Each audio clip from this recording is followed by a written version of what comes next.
Here, it is necessary for us to elaborate on the true nature of love.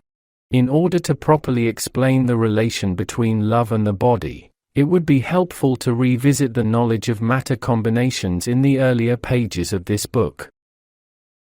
Before anything else, we would like to state openly that the knowledge we will give about the love component's constitution mechanism in the body, which is known as an emotion, as previously said, contains the constitutions of all feelings and enthusiasms that manifest in the body, and which are called psychological. In the light of this knowledge, it becomes possible to explain the constitution of all emotions existing in the body and their relations to it. Love that finds its highest form in the developmental stages of mankind is but the manifestations of the high and subtle vibrations, energies transmitted by some very subtle matter combinations of the body. Either by a man's own refining experiences, that is, by the necessities and conclusions of his essence knowledge and plan applications, or by the intervention of beings in duty, as a direct subject of a test and trial. Some matter combinations and systems in such a high and subtle order that the vibrations and energies emanated by these subtle combinations put into effect a very powerful and attractive field, a magnetic field around him. However, by looking at the crude meanings expressed by words here, it should not be understood that we meant an ordinary magnetic flux.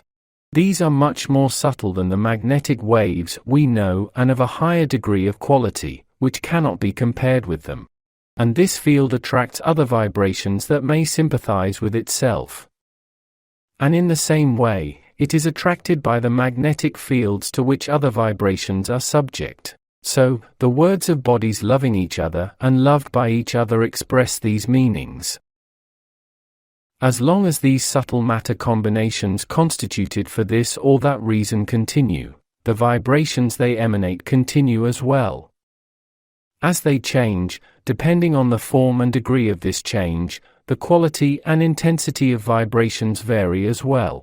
When these combinations dissolve, vibrations are no more and the manifestation of love ceases, as well. It is known that all of these acts occur through influences coming from above in accordance with necessities. Now, let us imagine the reverse of it. There is another man whose body also builds some subtle matter combinations, but within different orders. Although these are rather quite subtle and fine in comparison with other physico-chemical matter combinations, they are still crude compared with the former love combinations. And the vibrations they emanate are antipathy and hate vibrations. They also, as they receive the vibrations of hate and antipathy emotions, are interested in their surroundings and send out the same vibrations to them. In this way, while sympathetic emanations are transmitted from the whole bodies of the former, antipathic waves constantly spread out to surroundings from the bodies of the latter. Sympathetic transmission has superior subtleties and powers, and if turned towards the matter combinations transmitting antipathy, these vibrations which are more powerful than them can erase and dissipate those combinations. For this reason, those who love and who can be loved have a much more powerful and efficient status than who bear hostility and grudges. This is very helpful knowledge that will be beneficial in the developmental application on the communal path. Love, since it is used in positive and negative ways, is an important developmental vehicle, which increases essence knowledge by causing endless event variations in the conscience mechanism. And in this regard, it also, as is valid in all powers in the life of man, continues and in due course of time dissipates or degenerates, in accordance with the needs and necessities entailing embodiment. And beings fill their repertoire of essence knowledge and spirits benefit out of all these states.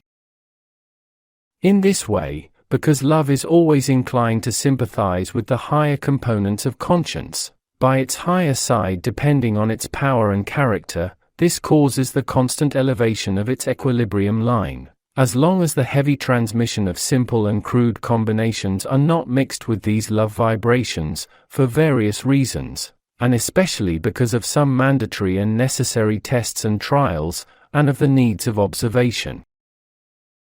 For example, of these many crude matter combinations like jealousy, selfishness, pride, self-esteem, bullying, passion of money and of fame, which are toxic for love, can mix with love combinations. By these means, influences coming out of these crude matter combinations, and orientating powerfully and intensely to the subtle love combinations of the body, start to partly erase their higher values and consequently, to degenerate these combinations by gradually affecting them. In this case, because the hazy, mixed and slowed down energies transmitted from those combinations will begin to comply with the lower realities. As always occur in such situations, they lead to some painful events resulting in the automatic workings of the conscience mechanism. Love, through its various kinds of variations, commingles with the conscience mechanism.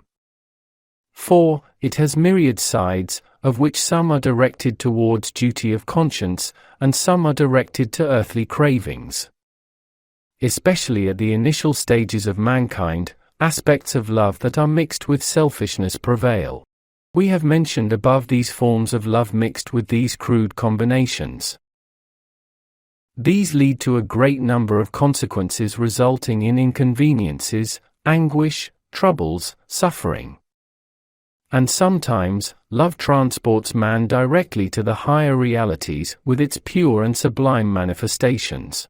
On this side of it, there are manifestations of high, subtle matter combinations, accelerating the development, especially such as relinquishment, self-sacrifice, altruism, helping, compassion. And we have given above an example of this. While love supports the conscience's components directed to duty, with its side of altruism, and ensuring a fast and comprehending advancement in the developmental mechanism. With its selfish side, it also decelerates the advancement tempo of development by its negative powers, activating the earthly craving components, and puts man into troubling, suffering conditions. By this means, it causes the increase in essence knowledge in either case through opposite ways. For example, through love, a man is helped to save someone who fell into sea. Self-sacrifice is displayed, a starving man is fed, tears of sadness are wiped away, and at the end of these, the man finds a feeling of relief, peace, even happiness.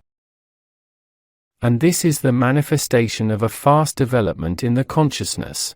On the other hand, for love many hearts are broken, a betrayal is punished, getting rid of a rival's body is imagined. Harm to someone is done, and consequently, resentment, unrest and tribulation begin in man. And this expresses the pressure of a man's decelerated development. As the ones in the former group are the powers directed to higher components of the conscience mechanism, and the ones in the latter group are the backward factors feeding the earthly craving realities in that degree. Both of these may be found in mankind, depending on their developmental levels, and they generate results accordingly. Therefore, according to how low the levels are, the materials and vibrations of selfishness mixing with love at that level are also that low. And on the other hand, whatever the developmental levels are at the levels of the higher equilibrium, the love component enriches with pure and virtue vibrations accordingly. And this developmental state eventually becomes such that these virtuous feelings felt towards mankind reach wide encompassing and higher degrees, such as serving them, risking to help them, at all costs, in every way for their well-being and development. And then, earthly craving components and realities of the conscience shed selfishness, and begin to advance on the paths of altruism. The equilibrium levels of the conscience mechanism are now established in the high and comprehending fields of altruism. That man assumes a duty, a debt to himself to endure all kinds of self-sacrifice for the ascension of others. Then, love in him begins to become the love of duty, and this is an indication of his arriving at the threshold of the plan of duty. And, the high equilibrium level which has reached to these fields of the conscience mechanism, is the highest grade man can gain through the world school. A man who has attained that rank will get his diploma with flying colors, and will pass to higher plans as a stronger and happier being, by taking on duties with the highest power of essence knowledge he acquired in the world. After he has reached this state, conscience duality will be no more, replaced by a duty duality in a higher order, and from that moment on, the being will have entered into a true and objective evolutionary mechanism. 4. As we will state later, the progression of evolution before the stage of duty has been realized within rather subjective conditions. This concept will be explained in more detail when the more explanation about time is given.